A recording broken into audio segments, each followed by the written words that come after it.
je suis roi des cas.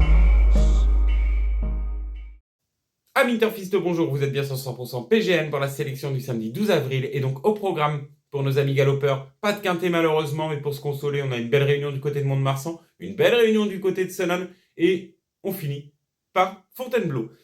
Petit récap d'Auteuil. Dans le quintet, j'ai fait l'erreur d'écarter le Carberry. Mal m'en a pris d'ailleurs, parce que c'était une grosse bêtise de ma part.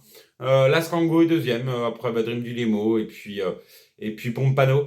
Ça nous donne pas grand chose tout ça. Par contre, mon repéré Casa de Papel, je suis plutôt content parce que je gardais l'abonnement, je savais qu'il pouvait passer le poteau en tête prochainement. Et ça a été sur la butte Mortemart et c'est super, certains en ont profité. Merci d'ailleurs pour vos retours, ça fait plaisir de savoir que certains me suivent sur mes chevaux repérés. Donc à 7-7, c'était pas mal à prendre. Très bien, Casa de Papel. Donc voilà pour le petit récap d'Auteuil. Et puis donc on passe à la sélection de Senon et Fontainebleau. Alors Senon, je vous ai proposé deux sélections, un Méden et un handicap. Et puis après, il y aura des repérés du côté de Senon et Fontainebleau à suivre demain dans 100% PGN.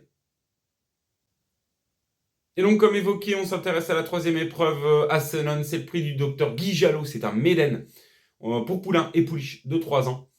On sera sur la distance de 1350 mètres et ils sont 11 à prendre le départ de cette épreuve. Je vous propose donc une sélection en 5 chevaux. Je mets en tête de celle-ci le numéro 2, Alpha Bravo Charlie. Cet élève d'Edouard Montfort n'aura qu'à répéter ses bons débuts où il finissait à une tête de Kérémé, un élève de Christopher Red, Kazakh Bizakov. Pour s'imposer dans cette épreuve, il a refait le champ de course, si je puis me permettre l'expression. Donc je le mets en tête de ma sélection. En deuxième position, l'As Artistic Man. J'adore les origines, c'est un fils de Studi Hoffman. Ça reste une toute première chance dans cette épreuve. Juste la distance m'embête un petit peu. J'aurais préféré 1600 mètres pour ce jeune sujet. En troisième position, le 3, Knosington. C'est un élève de Paul de Chevigny, monté par l'excellent Axel Baron. Très bon début, 4e au Mans. C'était bien en retrait, c'est bien allongé pour finir. Va monter là-dessus. Et l'entraînement est habile, donc attention. En 4e position, Harlem, c'est l'entraînement Nicolas Leroc. À droit, je m'en méfie, je garde. Monte de course en course. Et puis, pour finir, un inédit. Le numéro 9, Blackstorm. Entraîné par Ludovic Gadebin, monté par un jeune apprenti, donc va bénéficier d'une décharge. Il y a d'autres inédits dans cette épreuve que j'ai écartés, dont l'Armada Pantal. J'ai pris un risque, évidemment. Donc, je vous redonne ma sélection. Donc, je mets en tête le 2, Alpha Bravo Charlie. En deuxième position, l'As Artistic Man. En troisième position, le 3, Knosington, pardon. Le 4, Harlem, viendra en 4e position. Et je finirai par le 9, Black Storm. Et donc, 6e épreuve du côté de Senon, c'est le prix de la Mayenne. C'est donc un handicap divisé classe 3. Ils sont 12 à prendre le départ de cette épreuve. La distance est 2100 mètres. Je vous propose une sélection en 6 chevaux. Je mets en tête de celle-ci. Je reprends une des courses rêves qui s'est courue d'ailleurs ici. Le 6, Andy. C'est l'entraînement d'Alain Couetil. Bonne course de rentrée, 4e, ici même. Fait tous les terrains, s'adapte à tous les hippodromes.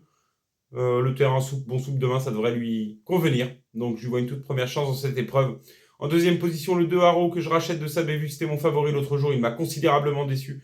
Demain, associé à Axel Baron, réhabilitation attendue. En troisième position, l'As, Georgeville. C'est le gagnant de la course au ref, limite inconnu. On dirait au trot qu'il est en retard de gain. Donc, demain devrait finir également dans le trio gagnant et répéter sa bonne performance de l'autre jour sur cette piste.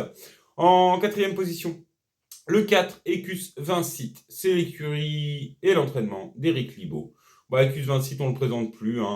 Bien connu dans ce genre de tournoi. La valeur handicap qu'il aura demain lui confère une bonne chance dans cette épreuve après une course de rentrée. Devrait monter là-dessus. En 5e position, le 3, Circeo. C'est l'entraînement de Joséphine Soudan, en forme en ce moment. Et puis je terminerai donc par le 5e de la course ref, le 7, Excessive NS.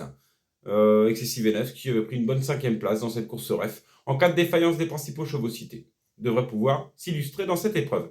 Je vous redonne donc ma sélection. Je mets en tête le 6 Andy en deuxième position, le 2 Haro en troisième position, l'As Georgeville. En quatrième position, le 4 Ecus Vincit. Suivra le 3 Circeo et je terminerai par le 7 Excessive NS. Et donc dans les jumelles aujourd'hui, repérées du côté de Senon et Fontainebleau, donc on démarre à Senon, première épreuve, suivez le numéro 6, Close of Sea. Cherche sa course avec application sur les balais. Bonne deuxième à Machecoul derrière un Destruval, puis 4e. Ne devrait pas taper loin demain dans cette épreuve. Au vu de l'engagement qui lui est proposé, elle me décevra en ne terminant pas dans les 2 premiers. Attention, on ne paye que les 2 premiers. Ils sont 7 partants dans cette épreuve sur les haies. Ensuite, on change. On passe à Fontainebleau. Première épreuve toujours, c'est un Méden. Pour Poulain et Pouliche de 3 ans. Dans cette épreuve, suivez le 6, Urikango. Encore le 6, c'est la journée du 6 demain. Urikango, très bon début. Bon troisième, c'est un élève d'Éric Libaud. J'ai vraiment adoré sa fin de course, raison pour laquelle je l'ai pris en note. Je pense que demain, il ne devrait pas taper loin dans cette épreuve. Et dans cette même épreuve, gardez d'un coin de l'œil Straga. C'est le numéro 8 de mémoire. C'est une pouliche. Elle affronte les mâles demain. J'aurais attendu qu'elle gagne l'autre jour au croisé. Elle affronte les mâles, ce sera peut-être un petit peu plus dur, mais c'est une pouliche qui a un peu de tenue. Je m'en méfierai, je la garderai dans une combinaison si j'étais vous. Et puis, je termine à Fontainebleau dans la 7e épreuve. Wood City, élève de Fabrice Chappé. Très bon deuxième l'autre jour. C'est Katina qui s'imposait, une excellente élève d'Alain Couetil. N'aura qu'à répéter cette perf pour tout simplement gagner cette épreuve qui engage demain 9 partants. Donc voilà, je vous redonne mes repérés rapides du côté de Senon. Suivez dans la première épreuve le 6 Close of Sea. Du côté de Fontainebleau, dans la première également, suivez le 6 Urikango. Gardez d'un œil Straga aussi, le numéro 8. Et puis dans la 7e, Wood City, le numéro 2, l'élève de Fabrice Chappé. Voilà pour dans les jumelles. Voilà, c'était la sélection 100% PGM du samedi 12 avril. Il ne me reste plus qu'à vous souhaiter bon jeu, plein de gagnants, un très bon week-end et je vous dis à très vite pour une prochaine sélection. Voilà.